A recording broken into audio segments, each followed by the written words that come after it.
Alam nyo ba, may raffle si Junjun at nanalo siya ng libreng dinner para sa dalawa.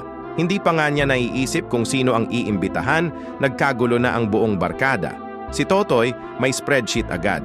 2 column, pros ng Mila at risks ng Mila. May appendix pa. Si Kap naman, operation, dinner date daw, may timeline at backup plan. Trust the process, sabi niya.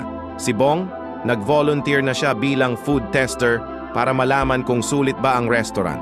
Kumain na siya doon ng 2 beses bago pa man makapasok si Junjun.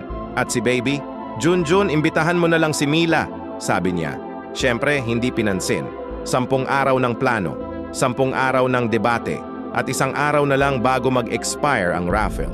Kaya kinuha ni Junjun ang ticket, pinuntahan si Mila sa tindahan, at sabi niya ng diretso, "Gusto mo bang kumain ng labas?" "Oo naman," sagot ni Mila. Ganun lang kasimple. Walang spreadsheet, walang operasyon, puso lang at isang tanong. Ang barkada, nanonood mula sa likod ng poste. Nagtatawanan, parang sila pa ang nanalo.